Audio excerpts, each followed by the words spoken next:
Hello, everybody. Welcome to Tandon Talk.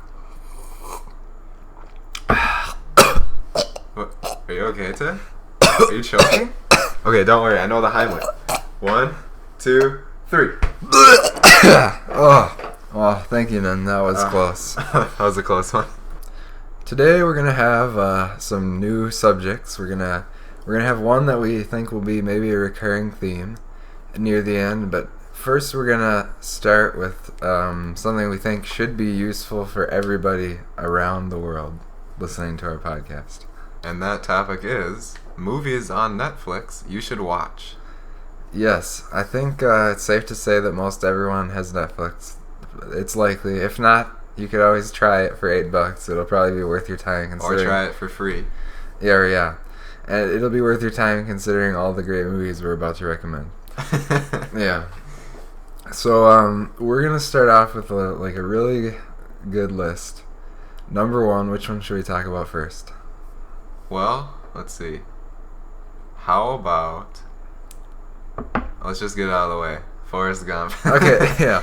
We weren't sure if we should suggest Forrest Gump, considering basically everyone on the planet has seen Forrest Gump. Which actually isn't true because I first saw it when I was actually this year I think I first saw Everybody has heard about Forrest Gump though, at least, and they know all the Everyone knows ones. at least one quote. Yeah, they know it involves a certain candy item. But of course everyone's heard of it because it's so great. Yeah. So yeah, if you haven't seen it, it is on Netflix currently. You should watch it if you get the time. But one thing we want to mention is, of course, Netflix is always changing, so these will only be accurate for a little while after we make this. But whatever, we don't care. They're good movies no matter what. So if they're not on Netflix when you hear this, watch them somewhere else. Go scour every used movie store for this movie. Exactly. Okay, let's start with an old one. This one's called 12 Angry Men. It is about a court case, a murder trial, and it takes place behind the scenes, kind of. And everyone's gonna decide. There's 12 guys, and they're gonna decide if they're gonna. The jury has to decide if the guy is guilty of murder or not. That's the premise.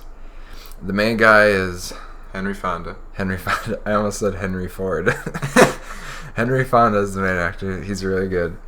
And basically it's kind of one where everyone assumes the guy is guilty, but then they're not totally positive.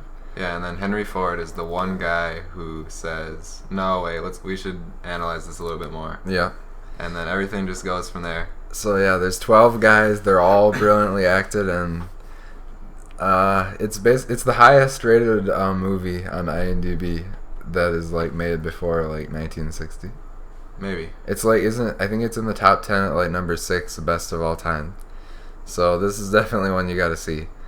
Me and Nen have only seen it one time, but we didn't watch it on Netflix, but we rented it on Blu-ray, and we both loved it. We both gave it a 9. So actually, I gave it a 9 when I first saw it, but then I thought about it later and I actually gave it a 10. Really, you gave it a 10 without seeing it again? That's well, whenever there's a movie that sticks in my head and I can't stop thinking about it, that's usually the movie that I really like. Yeah, that one's good. We gotta see that one if you can. It just keeps escalating and getting better and better. Yeah. Alright, now let's do a modern one. Gladiator. Ridley Scott. This has gotta be, I'd say, is it the main guy? Who's the main guy? Russell Crowe. Russell Crowe. Is it Russell Crowe's best role? Maybe.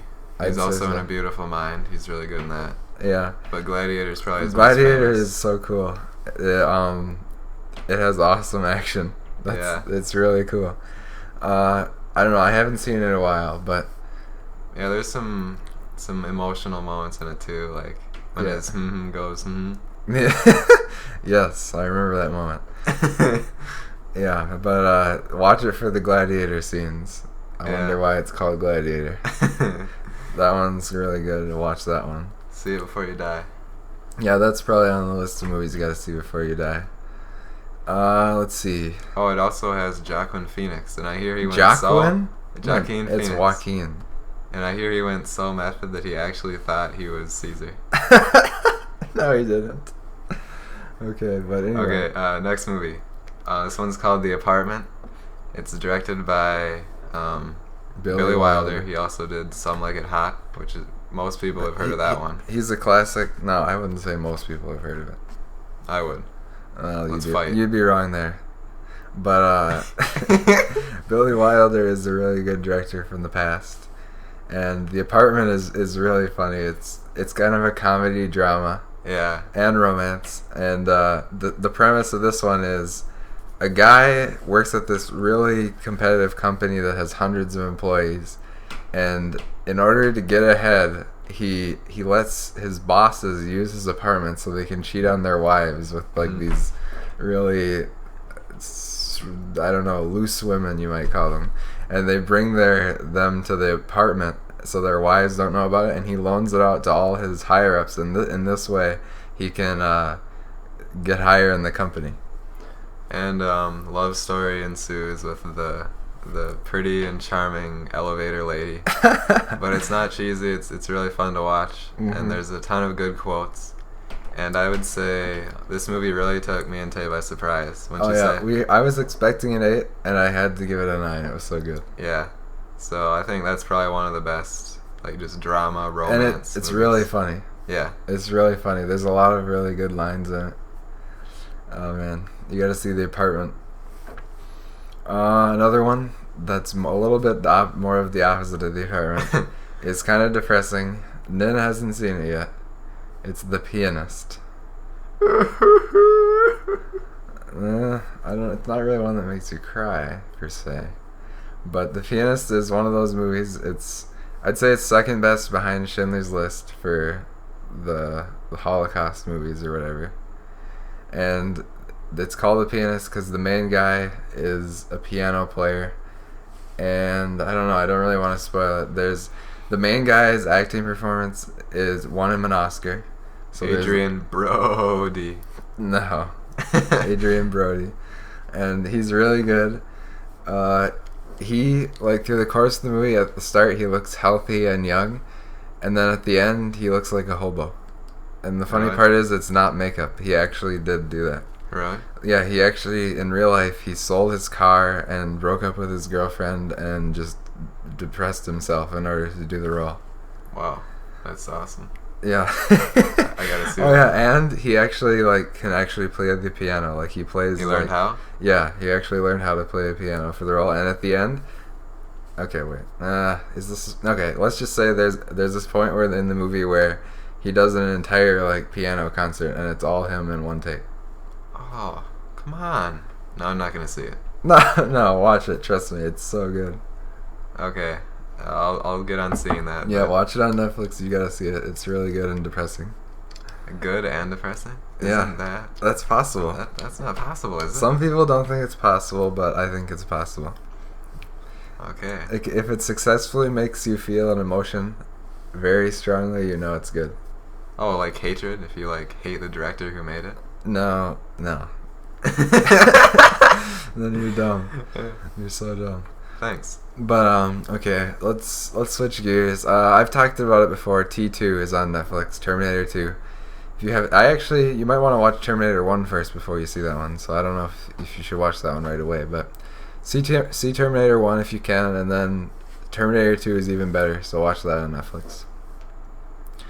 You probably know that I love that one.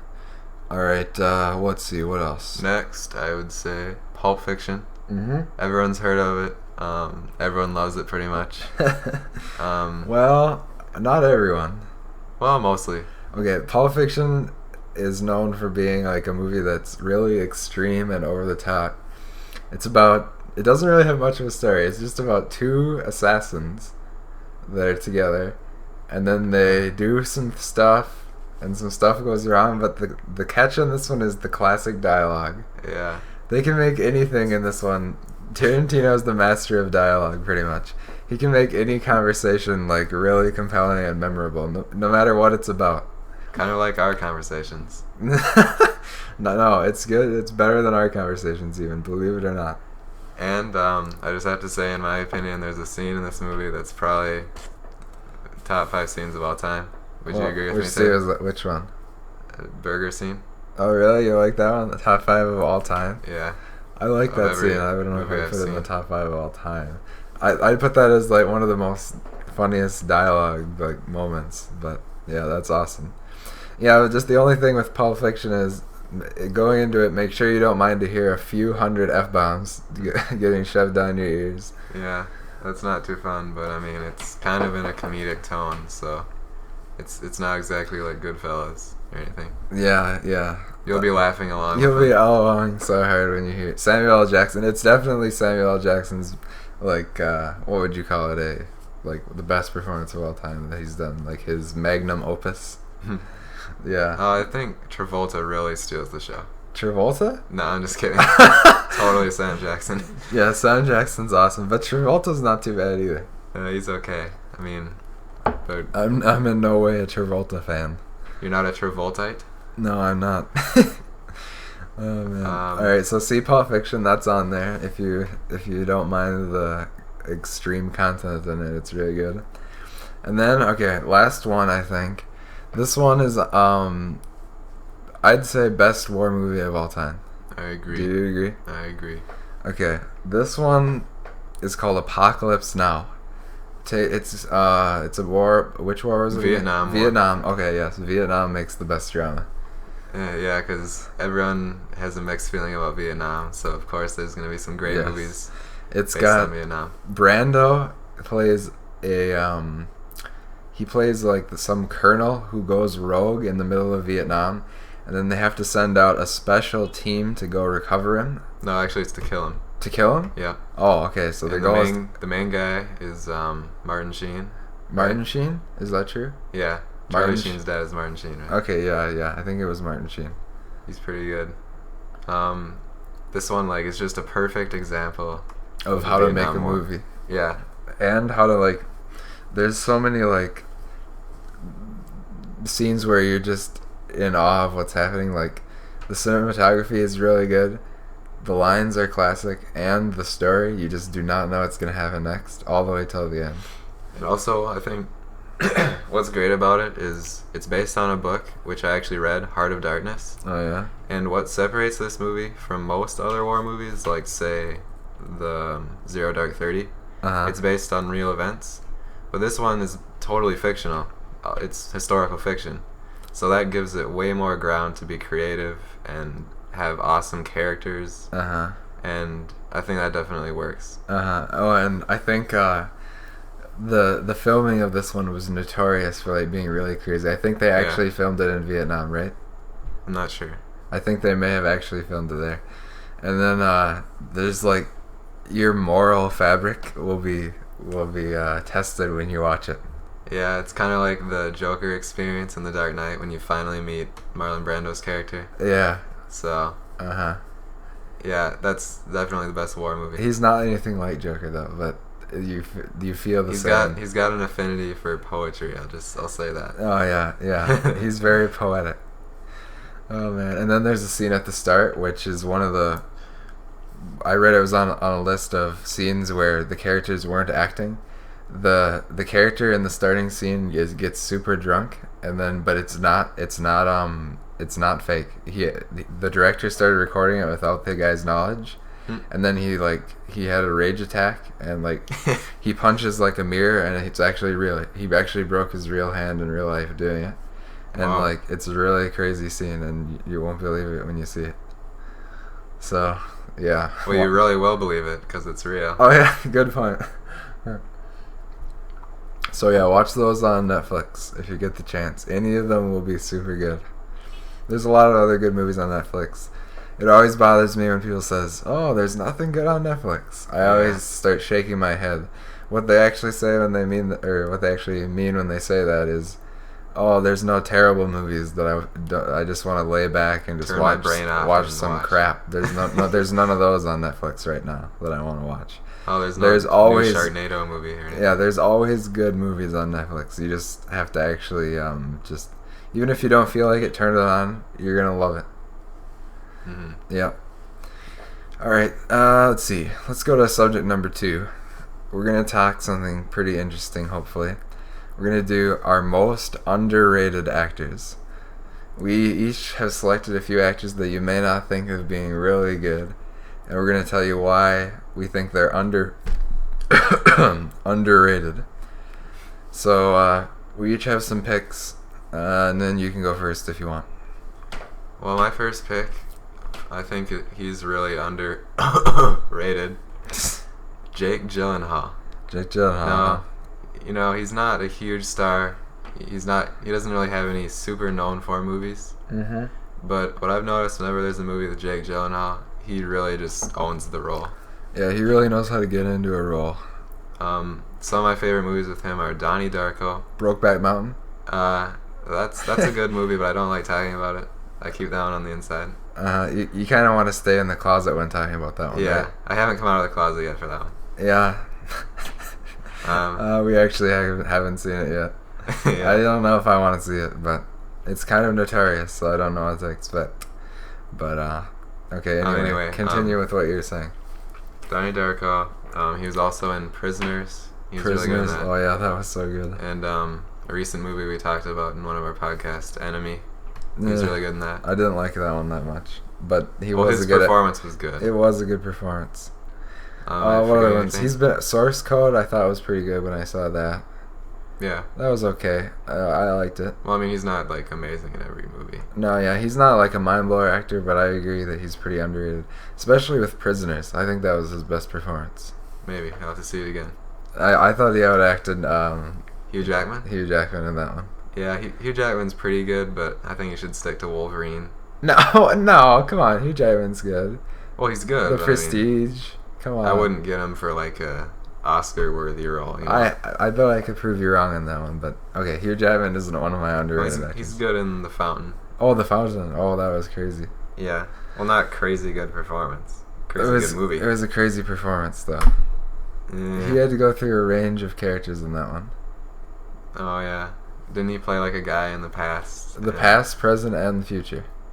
Well, the future one wouldn't be too hard. He just like sat there. Alright, anyway, if you haven't seen The Fountain, you probably have no idea what we're talking about. Alright, so Nen's first underrated actor was Jake Gyllenhaal. What would you say of underrated actors today? I would go with, okay, this one kind of gets on my nerves. I've heard many of people I know and friends kind of describe this guy as, oh, he's not that good, I don't like him that much, I don't like him, I'm not a fan. Brad Pitt. Yeah. I am of the opinion that Brad Pitt, people only see him for just being like the celebrity, but he's actually a really good actor. He's known for his looks or whatever in the past, but I know him for his good acting skill. And I have a few movies that, in my mind, cement him as a really good actor. Like what? recently I watched A River Runs Through It, which was directed by Robert Redford, it looks exactly like Brad Pitt. It's kind of funny. But A River Runs Through It was a really good movie. It was about some brothers who just loved fly fishing. And Brad Pitt was a really interesting character. That sounds interesting. Yeah, it was a good movie to watch if you want to just take a nice nap. Actually, I loved it. It had some amazing narration, and Brad Pitt was really good in it. And then 2 movies by David Fincher, Seven and Fight Club.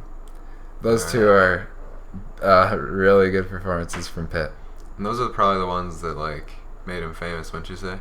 Or was he already famous before that? I don't know, but no, I think he was famous before those, but I think those ones like brought him into the light of being a good actor. Especially Fight Club. Yeah, especially Fight Club. That one had a really crazy performance by Pitt. Yeah, that was crazy. Man, Seven stands out to me because of the final scene. The acting is so good from Pitt in the final scene. Mm-hmm. When your mind gets blown. Alright, then your number 2. My number 2, I'm going to have to go with Edward Norton. Edward Norton, huh? Yeah. He's been in a lot of average movies, but, you know, he also has a lot of really good performances. Actually, one of my all-time fave performances. Really? He was in American History X. Oh, yeah, American History X. Which is a super good movie, but it doesn't seem to be, you know, accepted by the masses as like a masterpiece. Yeah, I think it's because the subject matter isn't very marketable. Edward Norton plays a member of the skinheads? He's like a Nazi guy. Sympathizer guy who like shaves his head bald and stuff, and he hates everybody. He hates any races that aren't white. Yep. And he just gives a really powerful performance, especially the dinner scene. Remember that one, Tay? Oh yeah, that was crazy. It just starts as a normal dinner scene and escalates into this crazy argument. Oh yeah. And the acting is phenomenal. Yeah, Norton is a really good actor. He is definitely underrated. What about, but okay, at least to me though, in my mind, that one stands out as a really great performance. But what other ones is he in that's good? I can't think of many. Nothing are actually coming to mind, to be honest. All I can think of is The Incredible Hulk, which is really average. Yeah, that was not so great. Maybe I'll think of something later. How about you just go to? Okay. Alright, I'm gonna recommend or say for an underrated actor. Or actress. Okay. Well, we don't know. It's so stupid. Have we seen the... No. It's so stupid. Actor and actress. Women and men should both be referred to as actors. Because to me, it's not actor, it's actor. That's kind of sexist, though. That's like putting them in the same rank. No, separating is more sexist, isn't it? Okay, who cares? Natalie Portman is one of my favorite female actors. Actress. I'm gonna say actress because I don't like the term actress. It's too. I always forget to say it, so I hate it. Anyway, Natalie Portman. The reason I really like her is two movies in particular. The first one I saw was V for Vendetta, which is based on the Frank Miller graphic Alan novel. Moore. Alan Moore? Say know your facts. Alan Dude, Moore. We'll get hate mail if you say stuff like that. Oh. Yeah, I'm sure the 5 people that listen to this will send us some hate mail. Okay. We might get our account banned or something. But V for Vendetta is one of the best movies that's based on comics. And Natalie Portman is one of the reasons it's so good is because of her crazy good performance. Yeah. She's probably the most important or second most important character behind the main guy in V for Vendetta. Yeah, and especially her acting is great. Like when she goes, I'm not gonna say where she goes, but something happens to her, and in that scene where that thing happens to her, her acting is really good. Okay. And then the other one I wanted to mention for her was Black Swan. This one was Nin never saw it.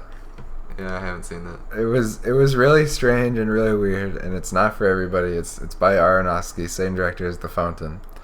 But I thought it was better than The Fountain. Tie-in, previous conversation. Yep. But I thought it was better than The Fountain even, and it's kind of a surreal movie. Like you don't know if the character's mind is all there as you're watching, and you're like, wait a minute, is this real? Is this happening? Did that character actually do that, or was it all just in their mind, or different things like that? And Portman plays like two specific characters in this one: the Black Swan, and then like the good side. So she has the White Swan. She has to do like a dark side and a white side, and then wait, which movie came out first, The Dark Knight or Black Swan? Because that's kind of a copy of The Dark Knight and The White Knight. Okay, no, I'm telling you, it's nothing like The Dark Knight. But it actually, the movie, funnily enough, is actually a ripoff, in my mind, of the movie Perfect Blue, which is an anime movie. There's actually some scenes that are like exact copies, and the director actually bought the rights to the anime movie. And I'm thinking it's because he didn't want to get sued, so he bought the rights to the movie. But the stories are really similar. But I watched Black Swan first before I watched the anime movie. So it was that much better even. So yeah, I give Black Swan an 8, and I really liked it. I gave it a no rating. I haven't seen it. You already mentioned that. Also, Tay picked 2 movies, but I gotta stress, she's really good in Leon the Professional. Oh yeah, I should have mentioned that. She was like she was a kid actor in that one. I think she was like 15 or 16. Yeah. But yeah, she was really good in Leon the Professional.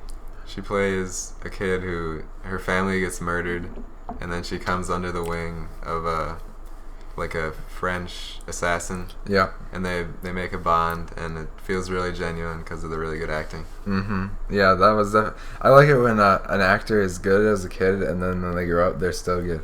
That's good. Yeah, that's cool. It doesn't happen too often. Yeah, Leonardo DiCaprio is the only one that comes to mind. Zac Efron. Zac Efron?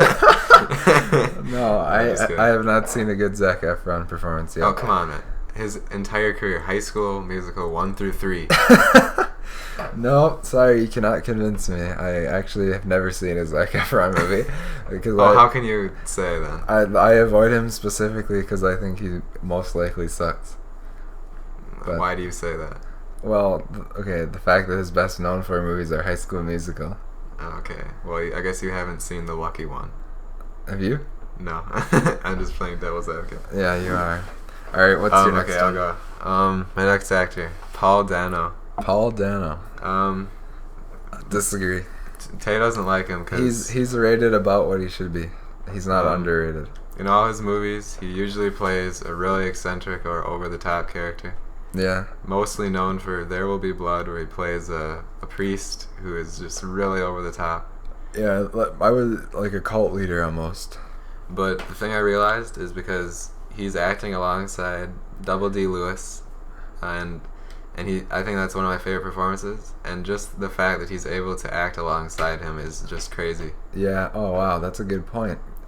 Yeah, you're right. The funny thing is, you never think that he's acting, and you'll never think that Daniel Day-Lewis is acting. So the fact that he was able to keep up with Daniel Day. Or maybe that just means Daniel Day is so good. Yeah, I don't know. I thought Dano was really good in that movie though. Dano was really good in Prisoners too. Yep, he plays like a kind of mentally challenged guy. Yeah, sort of. Yeah. I guess that probably doesn't take as much acting skill as like a real character though. Mentally challenged. That's probably hard. Maybe, I'm not sure. I've never tried. it. I never tried it. Well, Tay tries it every day. Oh yeah, Paul Dano. He's also in Little Miss Sunshine, which is like a funny comedy movie. I didn't like that one at all. Most people like it. It's kind of like Oh, come on, that was not good. it's kind of mainstream. So, Mainstream? It's like a mainstream hipster movie. well, whatever that means. He plays like a guy who he doesn't talk because he's reading too many Nietzsche books. And then, yeah, his acting is pretty subtle, but I like it. Subtle. Well, aside from the screen where well, never mind. The screen. In the scream scene. Yeah.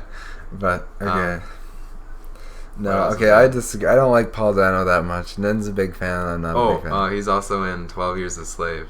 Oh yeah. See, once again, He kinda just plays he plays like the an same evil- character in every movie. That's why I'm not a huge fan of Well, him. he's typecast. That's because he's good at it. Yeah, It's like Jack yeah. That's Nicholson. I wonder. It's like the chicken versus the egg. Do you do a good performance and then get typecast as that, or is it that you can only play that kind of character? I'm not sure. I'm sure he has like one movie where just after that, every movie was like the same character. Yeah. I don't know which Yeah, movie that's it kind of was. like Nicholson. That's a good point. Nicholson always plays someone crazy, but you can tell he's good because it's always a different type of crazy. Yeah. All right. But Dano's nowhere near Nicholson. I'm not trying to say that. Okay, I'm gonna mention another one of mine. Ryan Gosling. Ooh. Ryan Gosling, known for his abs and his acting skills. I actually am a big fan of Ryan Gosling. I really like him. He's cool. The movies I like him from. Would you go gay for him? No, I wouldn't actually. Believe it or not, I wouldn't go gay. You wouldn't choose to be gay for him? None. Okay. Anyway. Anyway. Drive was the movie I saw first that it propelled me into the fandom of him. Gosling. Gosling fandom. He was really cool in the role. You could say Tay was Gosling over him. Gosling? Yeah, like, never mind. That doesn't work none. But I was Gosling over him. Cause he plays like this getaway driver, and it's really cool. He's just so cool in the role. And then after I watched Drive, I had to see any other movie with him in it. So one that was out at the time was The Place Beyond the Pines, which I also gave an 8. I gave Drive and that one an 8 because I liked him so much. And in Place Beyond the Pines, he plays a different kind of character. He's like this motorcycle driver, stunt driver in like a circus. But then he's also like this father of this child, and he wants to like provide for his son, but he can't get any money, so he like resorts to like robbing a bank in The Place Beyond the Pines. And like it was really believable. His acting? Yeah, his acting and like his character motivations and everything in his life, it seemed pretty like it was like a movie, but it was still like believable. Okay, that's a good compliment. Yeah, The Place Beyond the Pines. If you haven't heard of it, you should look that one up. I really liked it. It's like a 3-part story, and it takes place like there's like cuts like in between that take place like 2 years later, and then you go through the different characters, but then it all applies to each other. And Ryan Gosling was only in the first part of it, but in that one part, he's cemented as my favorite character in the entire movie. So that one was good.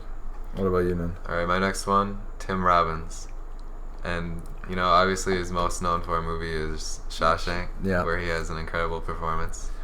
Yeah. But also, I'd say he's kind of underrated because like most people don't say he's like a great actor, even though in Shawshank he has such a great performance. Yeah, Shawshank. And I've also seen he won an Oscar for acting in Mystic River. Oh yes. He plays just a troubled guy who is. He's multi-layered in that one. He was abused as a kid, and then he grows up, and he just has these psychological problems that I'm sure is super hard to pull off when acting. Oh yeah, and it was true because he never said what he was thinking, but you knew what he was thinking. Yep. It was. You could just see it in his eyes. Like his eyes are just, you just want to hug him, Well, I don't know. Maybe not in that movie. Not in that movie. But the next movie is Jacob's Ladder. It's kind of a lesser known horror movie, but it's a really good movie. I never saw it. Tay hasn't seen it. Tim Robbins is really good in it. I wouldn't say it's crazy good, but that's like the only other movie I've seen with him, so I thought I'd bring it up. Okay. I'd recommend see that if you're a horror fan. So another average suggestion from Nen. Okay. Okay. Ryan Gosling guy. Ryan Gosling was good. Oh, he was also the best part about The Notebook, even though that one was not that good. Okay, I haven't seen that either. Okay, yeah, okay, I won't do a Notebook review, but it'd be somewhat of a rant, but I don't feel like doing a review for The Notebook right now. Alright, I'm going to go with Tom Cruise. Another podcast tweeted out something about how they hated Tom Cruise, and it got me fuming, and it actually is what inspired me to make this podcast, because I wanted to voice my opinion about how Tom Cruise does not suck. Tom Cruise is underrated, I'd say, because he's been in so many movies, and he never gives a bad performance. Think about the Mission Impossible series, he's really good in. Mission Impossible 1, like, he kind of plays your average Joe in Mission Impossible, like your average spy. But there are movies where he really comes out of his shell, like the Last Samurai is a really good performance by Tom Cruise. And he won 2 Oscars, or he was nominated for 2. He was nominated for 2 in the No. Born on the 4th of July. Born on the 4th of July, and he was also nominated for Magnolia. Yeah. Oh, wow, I said both of them wrong. And this is supposed to be my recommendation. Oh, man. But, okay, yeah. Jerry Maguire, me and him watched that one. We thought it was really funny. I liked Tom Cruise in that one. Edge of Tomorrow, I liked him in. And just every movie, he never gives a bad performance. That's why, like, if you can... Oh, well, I didn't like him in The Color of Money, the remake. Yeah. The Scorsese movie. Well, not all his movies. Okay, he never gives a majority of his movies are good performances, and that you can't really dispute that. Yeah, and we were talking about typecast actors. Maybe he was typecast as like the likable hero, Yeah, maybe. Because in every movie he's usually the lead actor. actor. Okay, that just brought me to my main point why Tom Cruise is good. There's a movie called Collateral where he plays a completely opposite character than he usually plays. He's a cold-hearted bad guy he's a contract killer, like a high-end contract killer, and his goal is to like stay undercover. Like there's an interesting story about how he got into character for this guy. He posed as a FedEx agent, and he delivered packages all around New York in character, and nobody knew that it was Tom Cruise as they were getting their packages delivered. And he even sat down in a coffee shop and started having coffee with a random guy, and the guy didn't know he was Tom Cruise until he told him, "I'm Tom Cruise." That's awesome. Yeah. And so that's what he did to get ready for the role in Collateral. And then in Collateral, that's probably the best performance I've seen from him, just because it's so opposite of all of his other performances. And that movie is really good. Yeah, so you should see Collateral, and almost any other Tom Cruise movie I would recommend is good. Yeah, so don't listen to the haters. Just because, he's a Scientologist, or, I don't like how he's divorced, or I don't like this or that, or the tabloids say this. That does not affect that he's a good actor. And in my mind, it'd be very difficult to dispute that fact. or that opinion. Unless you bring up Mission Impossible 2, or you might have a case for that one. Well, okay, Mission Impossible 2 is a bad movie, but I don't think it was Tom Cruise's fault. Well, he was sucky. Was he? Although the cliff climbing scene was cool. Oh yeah, that was awesome. But the rest of the movie was just awful. Okay, yeah. The rest of the movie was awful. Next subject. Now we're going to start out with something that we're going to do is like maybe a recurring theme. And kind of a new, what would you call it? A new segment. Weekly segment, yeah. We're going to talk about all the things that we watched over the last week. Like movies, shows, or anything, and tell you what we thought of them. Kind of a thing. We don't want to always be talking about classics or anything like that.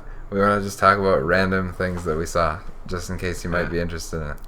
So, and we haven't thought of a name for it yet, but if you want to leave a Twitter comment, yeah, you can do that. What do you think we should call this segment where we summarize and talk about all the recent things we've watched during the week? Because I was thinking about maybe it could be called recent viewage or something like that. Okay, and then give the horrible idea for recent viewage. So I just like the word viewage. Tell them in the comments how much you hate that idea and suggest something better. Okay, so basically in this subject or thing, we'll talk about what we saw. So, Hayden, how about you go first and talk about something only you saw this week? Something only I saw? Yeah. Well, I just started watching Breaking Bad, first episode. Yes, that's good. And I only did it because Tay made me. Yeah, okay, I was so mad that Nin never watches any shows. He refuses. I'll stick to Gilligan's Island. Yeah. Yeah, so I convinced Nin to watch Breaking Bad, and he watched the first episode this week. Yeah, so what'd you think, Nin? I can't say I'm impressed because everyone says it's like a 10, but I mean, I just kind of agreed with everyone. It was awesome. Yeah. Although, there's the famous underwear part of it. Like, yeah, he's always in his underwear. Yeah. And I always kind of mock Taylor about like, oh, I can't wait for the underwear scene. And then the opening of the entire show, it shows a slow-mo pair of pants flying through the air. I had a good laugh. Did you start LOL? Yeah. Oh man, it was just great acting. I'll probably keep watching. Yeah. Okay. Nin says he'll probably keep watching, so let's hold him to that, folks. If Tay keeps giving me good deals. All right, and then let me tell you about something only I watched this week. I watched a movie called Dazed and Confused, which is supposed to be sort of a cult classic. It's by Richard Linklater, who is one of my favorite directors, so I picked it up at the store. It was $2, and I saw, oh, this is going to be great. And let's just say I wasn't really that impressed. It was kind of a, okay, I don't want to say generic, because it may have invented the cliche, but it was just kind of about a group of, stoner kids who have a party one night on the last day of school, and they're all just kind of walking around and doing nothing and hey man, let's go buy some beer, let's grab a 6-pack of beer, let's head down to the water tower. Basically it was that 70s show before that 70s show came out. Did it come out in the 70s? No, it didn't come out in the 70s, but it's set in 1976. Okay. But anyway, yeah, I kind of liked it. It was sort of, it's not my style, but there was some moments of the brilliant Linklater dialogue. There was some moments peeking through. He hadn't yet developed into one of my fave writers for movies, but it was okay. I'd probably give it a 6 to 7 range. It was pretty good. I'm not sure if I regret buying it or not, but at least I've seen it. Okay. And Tay, you better talk about the other one you've seen. Just you've seen. Okay, yeah. And then, I watched a video on YouTube by Chris Stutman talking about how anime is really good and how you should watch lots of anime. And I had never watched any anime shows, only a few anime movies before. So I decided to dive in, and I looked up the best animes on Netflix, and there was a bunch of suggestions. And I decided to watch one called Attack on Titan, which I thought looked like it could be interesting. It's about it takes place 2,000 years in the future. All of humanity is inside these walls that are 1 million feet high, super high. And so it's like Escape from New York? No, nothing like Escape from New York. All of humanity is inside the walls, because they're trying to keep out these giant creatures who are humanoid in shape, but they like all they do is just eat people. Really? Yeah, it's really weird. Wait, so... And they're trying to break into the walls to eat all the people that are left in humanity. Why do they want to do that? That's the thing. You don't know their motives. They just attack, and then there's like super strong ones. Like the first episode, like is when like a really strong one like breaks a hole into the wall, and they all start attacking the city. And then you follow these characters. And the reason I really liked, I actually watched the whole first season within a few days because it's really enthralling. There's a lot of cliffhangers as TV shows go, but the character development is really good, and they keep introducing new elements and things that'll keep you on the edge of your seat. And then it all ends, and you're really mad because season 2 doesn't come out till 2015. Haha. So That's why you don't watch shows. Yeah, that is kind of true. I was raging after. I was like, no, wait a minute. No, I thought this was done. And I was just like, I was scouring Google for a release date for season 2 after I finished it. So I was really mad that season 2 wasn't out yet. But I definitely say watch that one, Attack on Titan, if you want to get into some anime. It may be really cliched and terrible because it was the first one I watched, but I really liked it, and I think that the ratings are good too, so it's probably a good one. And then since I finished that one, I was really mad that it wasn't done yet, so I looked up which ones were actually finished so I could watch every single episode. And then one of the highest rated ones on IMDb of all time was called Death Note, and it was actually on Netflix. And so I just started that about like 2 or 3 days ago, and now I'm about 20 episodes in. Tay is completely hooked. Like, I walk in the room, hey Tay, what you doing? Oh wait, Death Note, I already know. Yeah, I'm watching Death Note is the answer. And okay, the premise of Death Note is this guy finds a notebook, and it says on the inside cover that any person's name you type in the notebook will die within 40 seconds of a heart attack. And so at first he doesn't know if it's true, so he just writes down some criminal's name in it, and then he dies within 40 seconds of a heart attack. And then he kind of gets like mad with power, and he's like, oh, I'll kill all the criminals in the world, and he's like trying to think of different people he can kill. But then the police start to think, they start thinking, with all these same guys are always dying of heart attacks, there must be a killer behind this. And so then they hire the top detective in the world who has never failed to solve a case. And they tell him that his goal is to capture and arrest the killer that's killing all these people. And so then it's a game of wits. It's who can outduel the other guy. And you get to hear the inner dialogues of both the killer guy and the detective. Like you hear what they're thinking. They're trying to outduel each other. They're thinking 5 steps ahead of the next guy. And if you like the scene at the end of the Sherlock Holmes 2 movie where he's facing off with Moriarty? Yeah, when he's facing off with Moriarty during the chess game, the whole show is like that scene.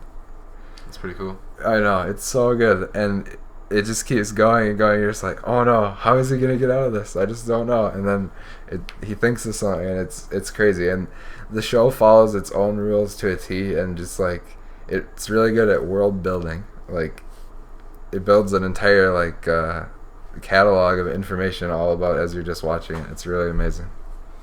Nice. I'll probably never watch that, but nice. Nen will never watch anything that I suggest unless I just prod him for 8 hours on end until he finally watches Breaking Bad after like 100 times of me telling him he should watch it. Well, I've heard it's pretty good. Yeah. I just gotta be able to be in those conversations whenever they come up. Oh man, Breaking Bad is so good. I hate being like, oh yeah, I've heard. Yep. So, anyway, let's talk about a movie me and Tay saw recently. Yep. The Manchurian Candidate. Yep. Came out in the 1962. Oh, before we talk about this, I just want to mention one thing. With this thing, this talking point, this new segment, every week we'll only do things that we actually watched during the last week. So it'll never be like just some random thing. It'll be only the stuff that we actually watched between that last podcast and the new current one.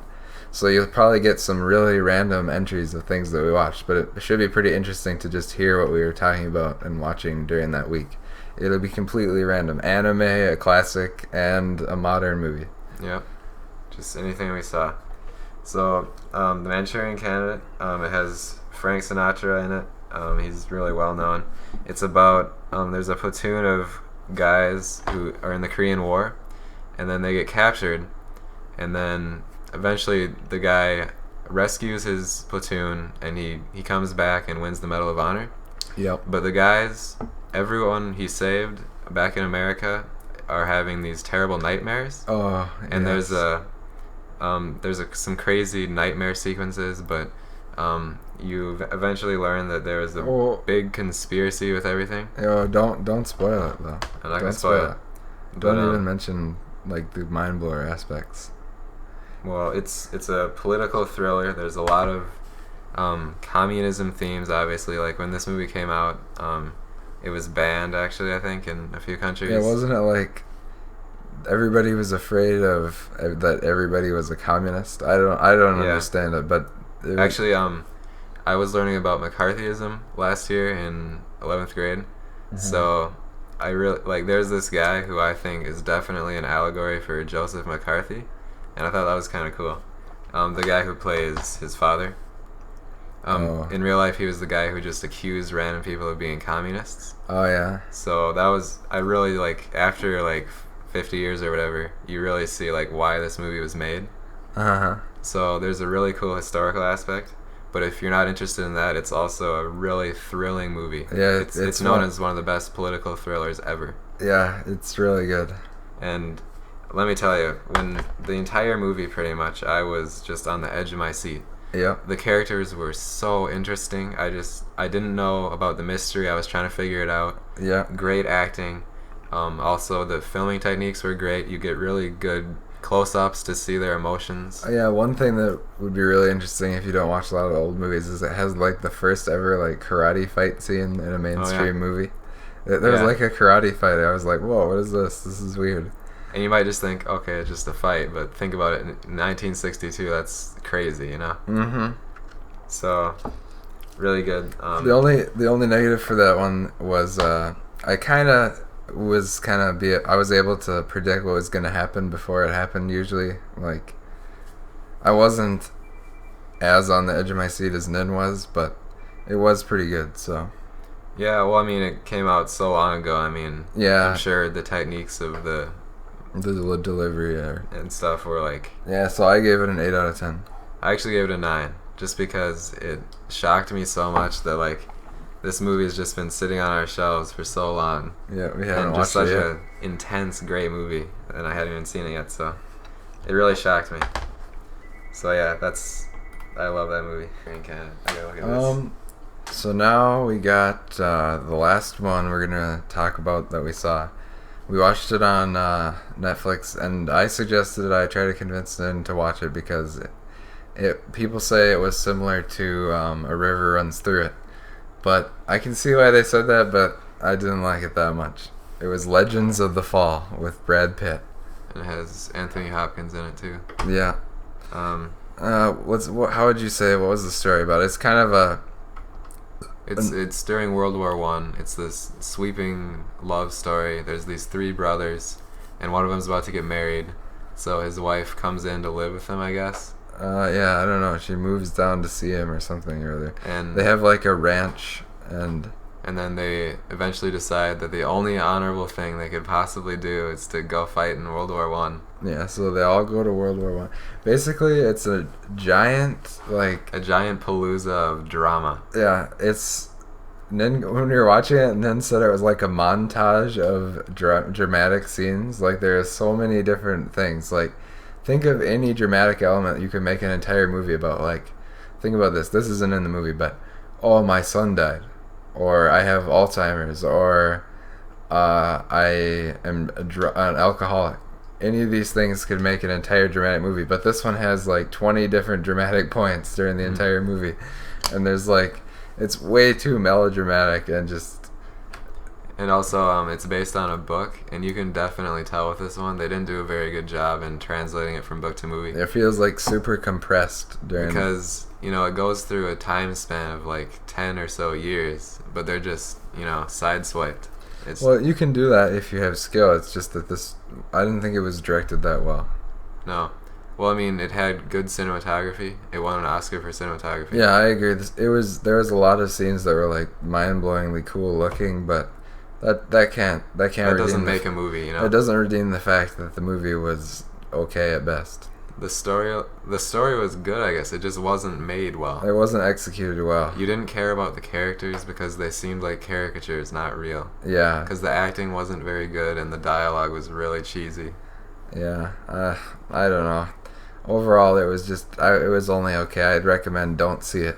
Yeah, I'd recommend against Legends on the Fall. I mean, maybe if you're really into like every single scene trying to make you cry or like have an intense emotion, but I didn't really buy into any of it. Maybe you'll like it. It has a higher rating than me and Nin both thought, but I don't know. I can't say that it was really good. Basically, it has Pitt in his younger days. He's looking pretty good, so if you're a lady, you'll probably like it. Yeah, Pitt is the Fabio. Basically, Pitt reminded me of Fabio the entire movie, because the entire movie he has like 2 foot long hair that's just like flowing in the wind. Perfectly kept, like movie star kind of. Riding horses, and it was just like. But there's also like a really stupid aspect to his character, like he's in touch with his animal side or something. So he like cuts out hearts and stuff. Oh yeah, that was so random. Like he was. Oh yeah, and the entire movie is like narrated by like some Indian guy who's like 90. It was so pointless. Yeah, it could have done without the narration, definitely. Oh yeah, the narration took away, and like all those Indian themes or whatever, or the Native American themes were so meh. Yeah, they were just kind of shoehorned in. Yeah, it was just in there for no reason at all. But yeah, so don't watch Legends of the Fall. Do watch Manchurian Candidate, Attack on Titan, Death Note, and of course Breaking Bad. Dazed and Confused, I don't know. You may like it. I didn't like it that much. Probably, maybe you have to be like alive in the 70s. Yeah, if you're alive in the 70s, you probably would have loved that one. But so yeah, that's it for today's episode. I think we covered enough stuff. If you liked the segment where we tell you about what we watched, trying to get us to have a good idea for what to call it. Something just catchy like Tay and Nin Talk. Although that's not really that important, but at least it gets you guys engaged. Then we can say, all right, time for so and so segment, and you'll know exactly what it's about to come up. Yeah, then your pulse will like quicken a little bit because you're so excited. Yep. All right. Well, thanks for listening, and follow us on Twitter at Tay and Nin Talk, and just share us with everybody. So, see you later. Have a nice day. Bye. Bye.